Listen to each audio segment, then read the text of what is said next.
Hello，我是 BB。你知道用吸引力法则就可以让他跟你求婚吗？今天的故事超精彩哦！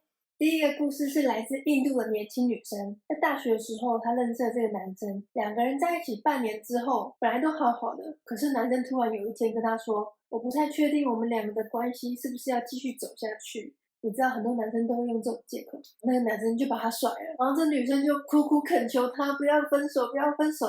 可是男生就不理她，头也不回的就走了。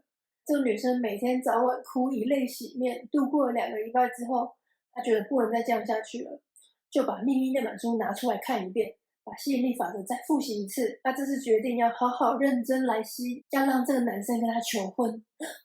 明明都已经分手了，男生也不鸟她，直接从分手变成求婚，会不会跳太快啊？可是那女生就想说，我一定要来试试看。于是那个女生在每天晚上都想象那个男生非常真诚的向自己求婚的画面。他把那个画面烙印在自己的脑海里，然后不断的播放，不断的播放，就好像已经发生了。再来第二个，他保持很正面乐观，不要再花时间去哭，不要担心，不要烦恼，尽量让自己在一个很正面的情绪里面。他说，其实这个情况下是很难变得很正面的，可是他很用心，例如说每天写感恩日记啊，就是不要让自己掉到负面情绪里面。第三个是他想到一个日期，他希望是在那个男生生日的时候向自己求婚，那个男生生日就是在半年之后。再来就是他非常相信宇宙，他这次决定不要怀疑，就相信这件事情交给宇宙就对了。他不是会常常想象那个男生求婚的画面吗？可是过了一阵子之后，他也就忘了这件事情，甚至也忘了他下了宇宙订单那个求婚当天的事情，完全都忘了。这中间半年他们完全没有联络，没有讲一句话，没有任何联络。过了半年之后，就那个男生生日当天，他决定打个电话祝他生日快乐，问候一下。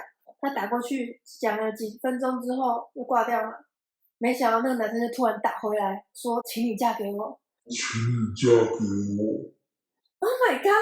从分手到没联络到求婚，会不会也跳太快？那个男生就说很想他，很后悔跟他分手，觉得他就是对的人，然后就结婚了。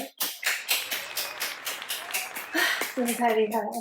接下来的故事是来自这本书，Neville Goddard 是很有名的新时代导师，他是大概100年前的人。这本书里面有很多很多精彩的故事，就是他的学生发生的一些成功案例。我要讲的这个故事是发生在1960年代左右，那个时候没有手机，没有电脑，没有什么网络，所以很难去找到一个人。好，这是时代背景。他说，去年8月的时候啊，我朋友介绍一个男生给我认识，我们2个出去吃饭之后，我就觉得很喜欢他，可是我们忘了交换联络方式。然后后来呢，我也必须要搬家，介绍我们的那个朋友也搬走了，我根本没办法联络到那个男生，我也联络不到那个朋友，而那个男生也没有我的联络方式，我完全不知道该怎么办。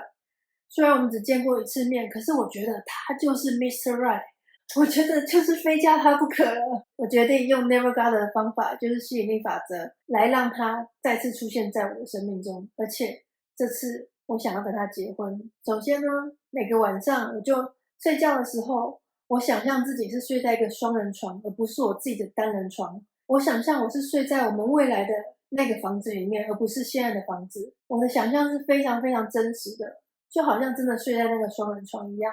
再来，我想象自己是个家庭主妇，平常在煮饭、做菜、打扫的时候，想象我是为了这个男生做这件事情的。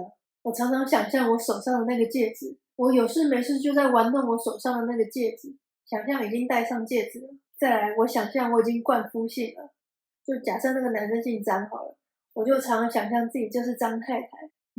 张太太，觉得张太太真适合我啊！